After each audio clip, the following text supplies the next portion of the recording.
Hello students, आइए बच्चों, आज हम आपको इस वीडियो में एक बहुत ही सुंदर कविता को पढ़ाऊंगी। इस कविता का नाम है प्रियतम। देखिए बच्चों, ये किताब है, ये हिंदी पपीहा भाग 7। ये 7th क्लास के लिए है और इस कविता का नाम है प्रियतम और कवि है सूर्यकांत त्रिपाठी। बच्चों, इस कविता में कवि ये कहना चाहते हैं, इसमें बताया गया है कि भगवान विष्णु जी कैसे इंसानों से बहुत ज़्यादा यानी अपने प्राणों से भी ज़्यादा प्यार करते हैं। इस कविता के माध्यम से आप जान पाएंगे कि कैसे इंसानों से भगवान विष्णु प्यार करते हैं। तो चलिए इस कविता को पढ़ाते हैं और इसका अर्थ को भी हम समझाते हैं। एक दिन विष्णु जी के पास गए नारद जी। पूछा, मृत्यु लोक में वो कौन है पुण्य श्लोक, भक्त तुम्हारा प्रधान।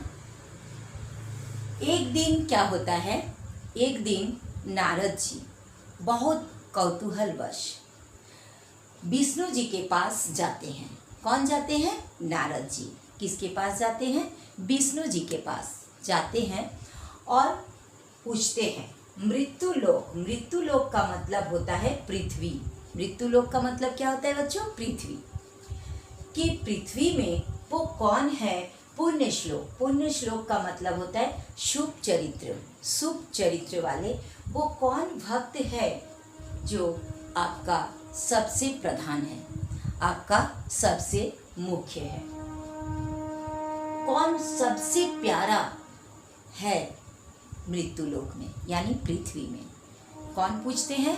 नारद जी पूछते हैं विष्णु जी से। ठीक है, आगे देखिए। विष्णु जी ने कहा, एक सज्जन किसान है प्राणों से भी प्रियतम।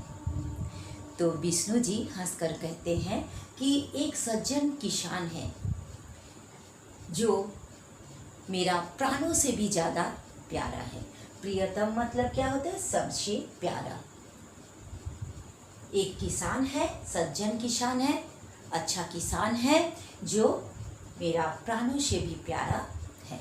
मैं उससे बहुत ज़्यादा प्यार करता हूँ। उसकी परीक्षा लूँगा। हंसे विष्णु सुनकर ये, कहा कि ले सकते हो। तब नारद जी कहते हैं कि मैं परीक्षा लूँगा, क्योंकि नारद जी जो है वो हमेशा क्या करते रहते हैं? भगवान का नाम लेते रहते हैं।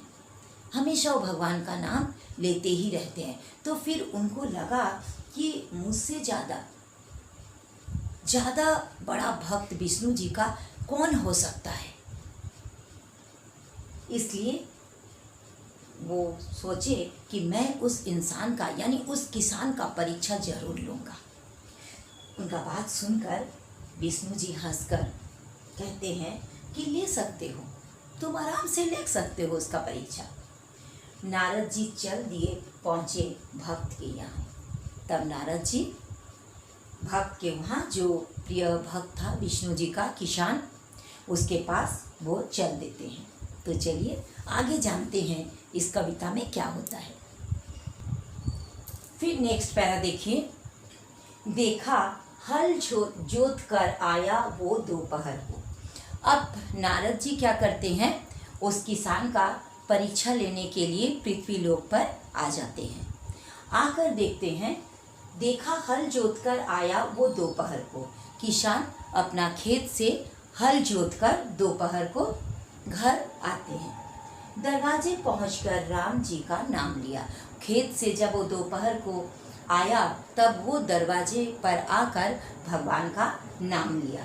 ठीक है, स्नान भोजन करके फिर चला गया काम पर और नहाया, फिर खाना खाया और फिर वो क्या किया? काम पर चला गया। शाम को आया, दरवाजे पर फिर नाम लिया और जब शाम को वो लौट कर आया खेत से, जब किसान लौट कर आता है तो शाम को फिर वो दरवाजे पर आ करके भगवान का नाम लिया। प्रातःकाल चलते समय, प्रातःकाल मतलब सुबह, और सुबह खेत जाने के पहले एक बार फिर उसने मधुर नाम स्मरण किया। स्मरण मतलब याद। फिर खेत जाने के पहले, सुबह वो फिर खेत जाते हैं, तो खेत जाने के पहले वो फिर एक बार भगवान का मधुर नाम को लिया। बस केवल 3 बार। नारद चकरा गए। तो नारद जी देखे कि इस किसान ने 3 बार भगवान का नाम लेता है। कब कब? जब वो दोपहर को खेत जोत कर घर पर आते हैं, तब वो दरवाजे में एक बार भगवान का नाम लेता है। फिर वो नहा धोकर और भोजन करके चल जाता है खेती में काम करने। फिर जब वो शाम को लौट कर आता है, फिर वो दरवाजे के सामने एक बार भगवान का नाम लेता है, यानी शाम को। और फिर एक बार वो जब सुबह खेत जाएगा, उसके पहले वो भगवान का नाम लेता है। तो ये देखकर नारद जी चकरा जाता है कि ये केवल 3 बार ही भगवान का नाम लिया, और मैं तो हमेशा नारायण नारायण नारायण करते ही रहता हूँ। लेकिन विष्णु जी, किंतु भगवान को किसान ही क्यों याद आया? उसको लगा कि ये किसान तो केवल भगवान का नाम 3 ही बार लिया। फिर विष्णु जी को ये किसान ही क्यों इतना प्यारा लगा? क्यों उसको प्राणों से भी ज़्यादा प्यारा लगा? तो चलिए फिर नेक्स्ट पैरा में हम इसको जान लेते हैं। फिर देखिए आगे पैरा में क्या होता है। गए विष्णु लोग बोले भगवान से। नारद जी ये देखते हैं कि जो किसान है वो केवल दिन भर में 3 ही बार भगवान का नाम लिया। ये सब देख करके वो फिर से विष्णु लोक में वापस भगवान के पास चले जाते हैं और जाकर बोलते हैं, देखा किसान को दिन भर में 3 बार नाम उसने लिया है। नारद जी विष्णु भगवान से कहते हैं कि मैंने किसान को देखा कि वो दिन भर में केवल भगवान का 3 ही बार नाम लिया है। बोले विष्णु, नारद जी आवश्यक दूसरा एक काम आया है।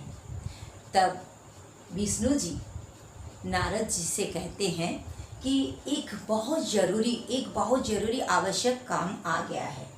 ठीक है, तुम्हें छोड़कर कोई और नहीं कर सकता, साधारण विषय ये तो। और ये काम, एक ज़रूरी काम आ गया है जो काम तुम्हारे अलावा और कोई नहीं कर सकता है। इसलिए ये जो साधारण सा विषय है, साधारण सा बात है, उसको हम यहीं पर छोड़ते हैं।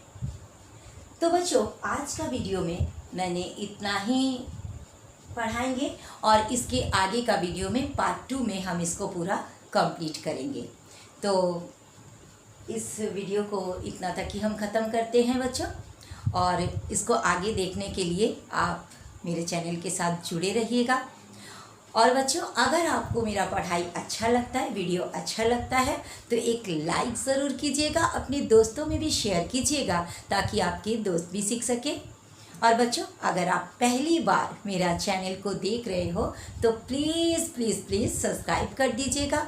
और बच्चों, मेरा और एक चैनल है मुक्ता मिश क्लास 1 to 7। उस चैनल में मैं Sanskrit, Hindi literature, Hindi language, English grammar, maths पढ़ाते हैं। अगर आप चाहें तो प्लीज़ प्लीज़ प्लीज़ उस चैनल को भी सब्सक्राइब ज़रूर से ज़रूर कर दीजिएगा। तो फिर मिलेंगे नेक्स्ट वीडियो में पार्ट 2 के साथ। Thank you so much. Bye bye.